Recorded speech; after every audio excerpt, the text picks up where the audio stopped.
पाठ करे बजरंग बाण की, हनुमत रक्षा करे प्राण की। थोडा तरी पाय सरकला तर आपलं जीव जाण्याची शक्यता 100% आहे। आई शपथ, इकडून रस्ता आहे का? आता देवाकडे जायचं तर याच मार्ग आहे। ये घाबरू नको ये। मी हरिहर किल्ला गेलेलो, पण हा किल्ला माझ्या लाईफ मधला सर्वात कठीण किल्ला वाटतोय मला। आई शपथ, पुन्हा एकदा आपलं स्वागत आहे माझ्या व्हिडिओमध्ये। तर आजचा ट्रॅकिंग आहे त्रिलंगवाडी फोर्ट। आता मी त्रिलंगवाडी गावामध्ये आलोय। हे पूर्ण गाव आहे। गाव एवढं सुंदर आहे ना, काय सांगू, काही शब्द नाही आपल्याकडे। गावले सुंदर आहे। तर आम्ही गाडी त्या साईडला लावले आणि या रोडने आलो इकडून आम्ही। आता रोड पण एकदम बऱ्यापैकी आहे। आता आम्हाला जायचं आहे तिकडे, तर आपल्याला फिरून जायचं आहे। इथे शेती वगैरे झाली आहे पहिल्यापासूनच। तर पावसाचा दिवस आहे, गाव खूप सुंदर झालं आहे। हे छोटं तलाव इकडे केलेलं आहे। आमचे मित्र तर पुढे गेले आता।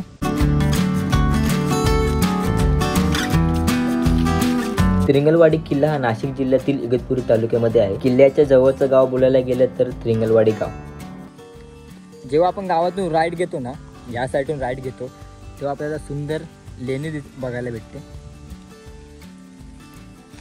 आपण जेव्हा राईड घेतो ना, तेव्हा तुम्हाला ही लेणी बघायला भेटेल। गडाच्या दिशेने जाताना सुंदर अशी लेणी आहे तिकडे, हे बघा। त्या लेण्या खूप जुन्या आहेत, त्यामुळे थोडा त्यांचा आकार वगैरे थोडा बदललेला आहे। आणि या लेण्या तुम्हाला साध्या वाटत आहेत, पण ह्या पूर्ण दगडाच्या आहेत, हलत नाहीत ह्या। थोडं दगड वगैरे वरून पडल्यामुळे थोडा यांचा आकार वगैरे बिघडला आहे, थोडा दम लागला आहे। खूप खालनं आलेलो आम्ही। आता प्रयत्न करतो की याच्या आतमध्ये जावं। थोडा रिक्स आहे इकडे पण आतमध्ये जाताना, पण बोलतात ना, रिक्स शिवाय लाईफमध्ये काहीच नाही। चला, जय बजरंग। आई शपथ, एवढी खतरनाक लेणी आहे ना, असं वाटतंय महाराष्ट्राच्या बाहेर आलोय आम्ही। वाव, मोबाईलमध्ये कॅप्चर बरोबर नाही होत आहे। हे डोळ्याने काहीतरी वेगळं दिसतंय। इकडे आवाज तुम्ही बघू शकता, इको पूर्ण आवाज होतोय। वाव, हे स्तंभ दिसतंय का तुम्हाला? हा एकच स्तंभ इकडे बाकी राहिलाय, बाकी सगळे तिन्ही स्तंभ तुटलेत। हे बघा, हे तिन्ही स्तंभ तुटलेत। 1 2 3 आणि हा 4, म्हणजे हा एका स्तंभावरतीच उभा आहे एवढं। गावच्या परिसरातून कळालं की जेव्हा शेवटचा स्तंभ नष्ट होणार, तेव्हा ही लेणी पूर्णपणे उद्ध्वस्त होऊन जाणार आहे। हे कातळ पूर्ण तोडून पाणी आलं इकडे। जेव्हा आपण गुहेमध्ये थोडंसं आतमध्ये येतो, तेव्हा आपल्याला मोठ्या आकारामध्ये बुद्धांची दगडात कोरलेली मूर्ती बघायला भेटते।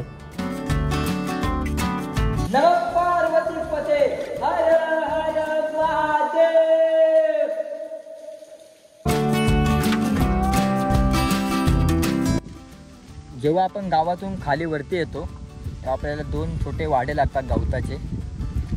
या वाड्यातील परिवार हा गडावरील परिसराची देखरेख करतो। सध्या तरी या वाड्यामध्ये कोण नव्हतं। वाड्याच्या बाजूच्या मार्गाने जेव्हा आम्ही चालत राहिलो, तेव्हा आम्हाला असं वाटलं की आमचा रस्ता सोपा झाला, पण जसं पुढे जात होतो तसं आम्हाला कळालं की ही फक्त सुरुवात होती।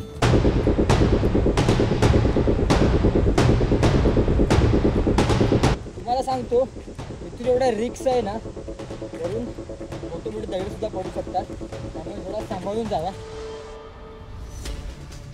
मित्रांनो, आपण अशा कड्यावरती आलोय ना, की या साईडला फक्त खाई आहे, फक्त खाई। थोडा तरी पाय सरकला तर आपलं जीव जाण्याची शक्यता 100% आहे। त्यामुळे जेवढा होईल तेवढं सांभाळून जावा। याच मार्गाने जावा, या मार्गाने। फायनली आम्ही आता वरती आलोय, तुम्हाला हा रस्ता दाखवतो, लय कठीण आहे।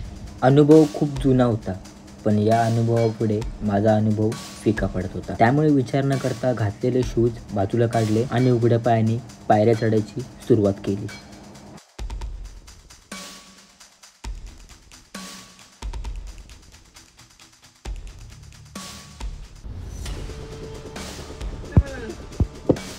ये घाबरू नको ये।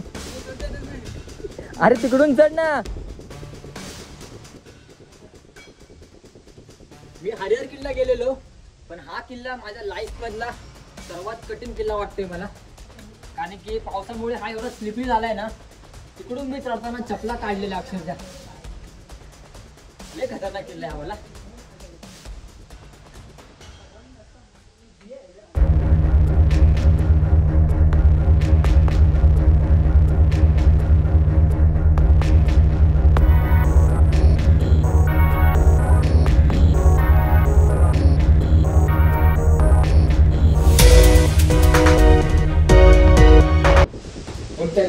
चपल चलता ओम हनु हनु हनु हनु हनुमंता ओम चल चल ओम सन सन सन मित्रा निकल अपने जन को तुरंत उबारो सुमिरत हो या अनंत. ये बजरंग बाण जहि मारे तानिक हो निर्भो मारे. पाठ करे बजरंग बाण की हनुमत रक्षा करे प्राण की. जय बजरंग बाण जय शापे ताते भूत प्रेत सब कापे.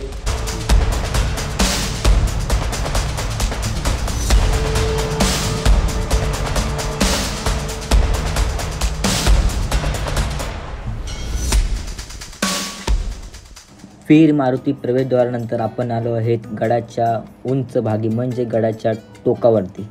आता आपण त्या ठिकाणी आहे, त्याला डोंगराची सोंड असे देखील म्हटले जाते.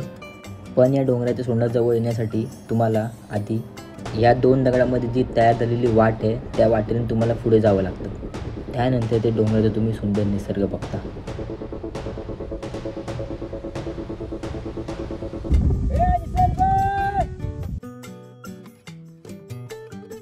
किल्ल्याकडे जाताना 3 मार्ग लागतात. एक म्हणजे चिंचोली मार्ग, दुसरा त्रिलंगवाडी मार्ग आणि विश्वसनीय विद्यापीठ मार्ग.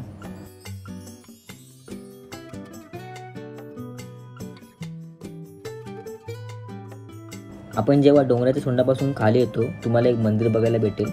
ते मंदिर म्हणजे भवानी मातेचं मंदिर.